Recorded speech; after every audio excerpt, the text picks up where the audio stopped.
Hey guys, welcome to All Time Gaming. I'm Chris. I'm Jamie. And I'm Alex. And with Prey hoping to make a return this year, it got us thinking about the original game all the way back in 2006. It was a great of the day, but now all too sadly forgotten. Yes, but Prey is hardly alone in being neglected. So here are 6 forgotten greats from yesteryear. Stainless Steel Productions are a sadly overlooked company in the history of video games. Focusing mostly on RTS titles, it's easy to see why they flew under the radar for many people. However, they were behind some of the greatest games ever. Ever? Yes, Jamie. And that brings us to the first of 2 of their entries on this list. Rise and Fall Civilizations at War wasn't a conventional real-time strategy game. It had all the elements of an RTS, build your own town centre, build some peasants, make them grow food and mine gold, build a barracks, train soldiers, etc, etc. And so on and so on. But then on top of that, Civilizations at War did something a little bit different. Imagine that your little army is being held up at a gate and can't get through to the objective. Okay, I'm imagining it, Alex In your Jones. mind's eye, you're visualizing it. Yes. Usually you just have to Zerg rush the bastards until you break through, but in the game you can enter into third-person mode with your hero. Suddenly the game has turned from strategy to an action hack and slasher. In third-person mode you can now take to the battlefield and fight with your troops, taking out key strong points and clearing the way for your men. It was a great way to mix up the action in a game, and could be useful in any number of situations. A stamina bar limited use to only a few minutes at a time, so you had to be frugal. Aside from the third-person aspect, the game was a fun, traditional-style RTS in an era in which there weren't many left. It's sad, really. I do miss the RTSs. And with StarCraft being gone now, I don't know if we'll get another AAA real-time strategy. No,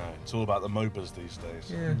At first glance, Commandos doesn't look massively impressive, much like my penis. But give it a few moments. Oh my god. It'll catch up. Hey man, it's like a genie, right? It's in the lamp, you gotta stroke it, and the genie will come out. Exactly. That's the sound that happens every time you get an erection. You never had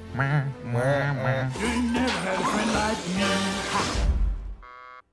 Pixelated graphics, slow gameplay, repetitive dialogue that quickly grates, like a big old chunk of matured cheddar. It's difficult to consider Commandos a classic in the same year that saw the release of Half-Life, Baldur's Gate, and StarCraft, but we're gonna try anyway. I mean, it is forgotten greats. Everyone remembers Half-Life. Yeah, you remember those other ones. The game requires a level of coordination that would test anyone, even Bear Grylls. Oh man. And he eats poo sometimes. It's akin to keeping several plates spinning at once, as you have your sniper move up and assassinate a guard while rushing your sapper to cut the fence and then push your green beret through. You have to consider each soldier's strengths and weaknesses and then methodically plan your way to your objectives. Combat is not the aim of the game, completing the mission is. And so while you may have the temptation to eliminate every Nazi you come across, and honestly I wouldn't blame you, that's what most video games are about, Yeah, it's fun. you must keep your eyes on the prize. Yes! Oh god, like in Overwatch, I fucking hate it when people don't focus on the payload. Play the fucking objective. That does my head in. It's one of Josie's biggest frustrations, because Jonesy's a Reinhardt player. Why the fuck don't they get in the objective or get to the payload? They just run around trying to shoot each other. It's not the aim of the game! The enemy AI is surprisingly frustrating and in a good way, and it remains as fun today as it was nearly 20 years ago. Nothing quite compares though to whacking on sheets and leveling an entire Nazi base with a sniper and a judicious use of grenades. Nice, I like it. And there is a spiritual successor, and it's called Shadow Tactics. Check it out because it's fucking awesome. 2001's Zone of the Enders is the video game sequel to an hour-long anime prelude in which humans pilot giant hulking mech tank suit thingies, and one must be stopped before it... hold on a second. Hideo Kojima, is this you? Is this you, buddy? Okay, you found me. Yeah, of course it is. Because if there is any game released about giant mechs and long fucking cutscenes, you best believe Hideo Kojima is fucking going to get in on it somewhere, somehow. Released just before Metal Gear Solid 2, the game was actually pretty fucking fantastic when it came out, and it still performs better today than a lot of the dribble released on Steam. The combat was fast and intuitive, thanks in part to the 3D movement, and it was well received by fans and critics alike. Now, that's not to say that it was a perfect game, not really. The English version had annoying voice actors seemingly unfamiliar with the source material, and the AI was often called simplistic even by the standards of the day. The open-ended story also grated on some people, giving it the feeling of something that was rushed to make money and not because it was the best it could be. That said, there is an HD collection out there, so you could still play the shit out of it, and you know, it's unfairly been forgotten when compared to Kojima's other games, like the Metal Gear series. There was rumors of a 3DS version coming out, and that would have been amazing, but never happened. So good, just like all the other great 3DS games. Call of Duty 4 was a fantastic game and it's rightly remembered as a modern great. However, only 2 months before, another great installment of a venerable series was released, which was sadly overshadowed. Deservedly overshadowed. Deservedly overshadowed. Call of Duty 4, man. That was Modern Warfare. But this is still a great game that you may have forgotten. It's, of course, Medal of Honor Airborne. And that's the end of the entry. Thanks, Jonesy. Airborne is the 11th entry in the FPS series, and while it remained in the 40s, the game itself introduced a really interesting mechanic that I would love to see again. Oh, would you, Alex Jones? I would. Would you love I to would see love it. You played as Boyd Travis, a paratrooper who began every level in a plane above the battlefield and could effectively choose where you wanted your game to begin. Do you want to jump right into the action with a shotgun, or be a sneaky bastard and land on the rooftops with a sniper rifle? You can choose, and the choice made for a fun and natural way to play the way. You can choose, and that choice made for a fun. Sorry. You can choose. You can choose. You can choose. You can choose. I choose. It's like a fucking train.